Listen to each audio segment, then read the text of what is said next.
Merci beaucoup, Monsieur le Président, de la parole accordée. Alors, j'aimerais en liminaire préciser que il y a eu ici confusion de régime juridique applicable. Revenir sur les conditions reprises à l'article 8 du décret du 30 juillet 1888 sur le contrat et obligations conventionnelles, communément appelé Code civil livre 3, c'est les régimes proprement applicables du droit civil. Puisque le contrat de société est un contrat spécial, il y a des conditions des droits communs, mais également des conditions qui sont communes à toutes les sociétés. Et il y a également des conditions qui sont spéciales à chaque forme de société, repris à l'article 2, les droits de société commerciale et regroupement d'intérêts économiques. C'est quoi la conséquence?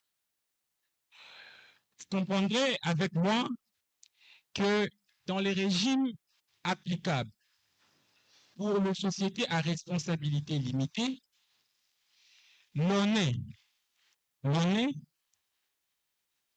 on ne répond qu'à la mesure de ces apports à la société. Si vous ne nous enseignez pas les droits de société, rencontrez les moyens tels qu'ils l'ont évoqué.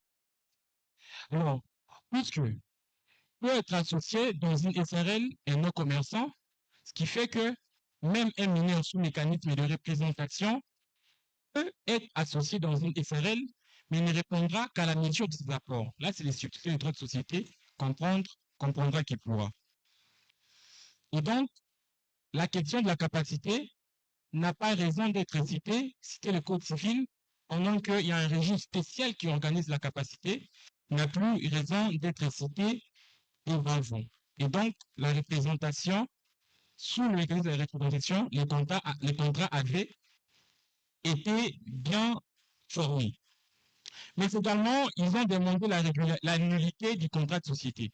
J'aimerais rappeler, conformément à l'article 71, mais également 242 de l'acte uniforme, en droit de société, puisque la doctrine du professeur Héberon Koulongé qualifie les contrats de société d'une course d'or, c'est là que je me dire quoi?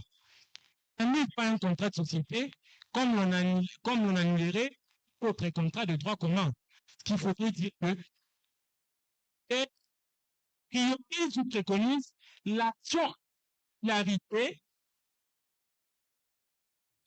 sur le consentement, la capacité. Cela ne donne pas lieu à la nullité, mais à une action en régularité. On va régulariser simplement la. Ce sont les subtilités du droit de société et le commandant de section. Cher maître, bon, non seulement que vous n'avez pas assez de temps, nous vous accordons 1 minute de plus. Pour revenir sur ces arguments-là, vous êtes en train de nous dire ici que l'autre partie devait plutôt venir en une action en régularisation.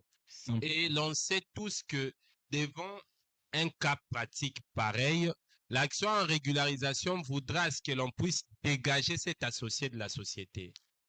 Dégager cet associé de la société voudrait revenir que Mikokin va conserver ses 100%. Attendez. Parce que s'il sort avant que l'autre ne puisse entrer, Mikokin va récupérer les pourcentages et il va atteindre 100%. Comment conciliez-vous le simple fait qu'une société de droit minier puisse détenir en même temps 100% et obtenir un permis d'exploitation, ou mieux, dans les cas sous examen, la modération?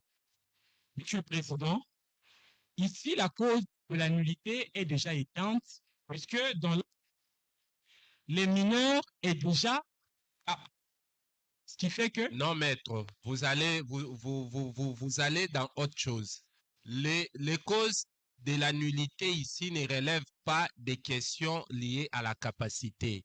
Les sociétés de capitaux et exceptionnellement une SRL qui est une société hybride, les questions relatives à la capacité ne sont pas d'application. Donc, vous pouvez avoir un mineur, vous pouvez avoir un aliéné et tout ce qui va avec. Vous pouvez avoir tous les régimes prévus par l'article 215 du Code de la famille, mais vous allez être associé dans ces sociétés, soit des capitaux, soit dans une SARL. Et ici, nous ne sommes pas venus pour régulariser la minorité de ces messieurs. Et ils sont venus pour une question relative au partage de pourcentage.